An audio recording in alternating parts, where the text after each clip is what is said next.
welcome back to my channel. Today we're going to look at the topic of catalysis in relation to the transition metals. Have a think back to National 5 and higher chemistry. What is a catalyst? A catalyst is a chemical which speeds up a chemical reaction by providing an alternative reaction pathway of lower energy. Remember from higher that a catalyst can be involved in the reaction, but it is regenerated at the end unchanged. Pause the video now and draw lines on these diagrams to show the definition of a catalyst. On the first diagram, we have the potential energy diagram for a reaction. The height of the hill is the activation energy of the reaction. In black, this is the uncatalyzed activation energy. In red, we have the catalyzed activation energy. You can see that the catalyst lowers the activation energy of both the forward and reverse reactions. On the right, we have the kinetic energy diagram. This shows the kinetic energy of the particles within a reaction. The black line, labelled EA, is the activation energy for the uncatalyzed reaction. All of the particles to the right of that line underneath the curve have enough energy to be able to react. When we add a catalyst, this lowers the activation energy, and therefore the line shifts to the left, shown here in red. Now there are more particles with enough energy to react in the reaction. Pause the video now and see if you can remember what the catalysts are for these reactions. The Haber process, which produces ammonia, uses iron as a catalyst. The Ostwald process, which produces nitric acid from ammonia, uses platinum as a catalyst.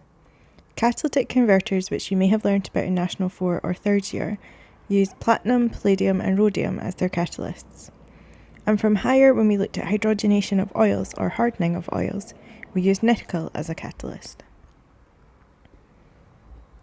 There are two different types of catalysts, homogeneous and heterogeneous. Homogeneous catalysts are in the same state as the reactants. For example, the cobalt ions in the Rochelle salt demo, which you may have seen before.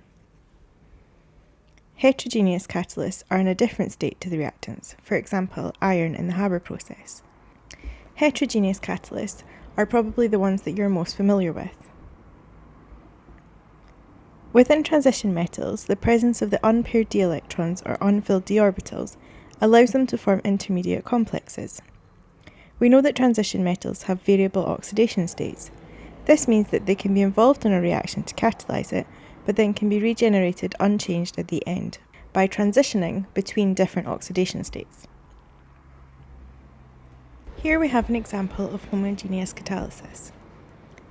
Here we're reacting the tartrate ion, which is an aqueous solution, with hydrogen peroxide, also an aqueous solution. This reaction is very slow without a catalyst and produces carbon dioxide gas. If we add cobalt-2 chloride, we can use this as a catalyst. You can see here that the cobalt-2 chloride is also in the aqueous state. This means it's in the same state as the reactants and is therefore a homogeneous catalyst. During the reaction, the cobalt-2 can transition to cobalt-3. When it does this, it becomes green, so you can visually see the use of the catalyst. When the reaction is finished, the cobalt-2 is regenerated and you can see it go back to pink. In this case, the cobalt ions are acting as a homogeneous catalyst. They're in the same state as the reactants. They can form intermediates by reacting and changing their oxidation state to be between 2 and 3. Here is an example of how heterogeneous catalysis works. Here we have a metal surface with the active sites shown in blue. These could be unpaired d electrons or empty d orbitals. Compounds can come along and adsorb onto the surface at the active sites. This holds them in place so other substances can now collide and react with them. When we've created our product, the product can now desorb from the surface and be removed. This then leaves the active sites ready to be able to be used again. If compounds become irreversibly adsorbed, then the catalyst is poisoned and its activity is reduced. This is why we can no longer use things like leaded petrol. This would poison the catalytic converters in our cars. In this case, the catalyst is acting as a heterogeneous catalyst because it's in a different state from the reactants. It's able to act as a catalyst because of the availability of different oxidation states. Intermediates can be formed at active sites on the catalyst.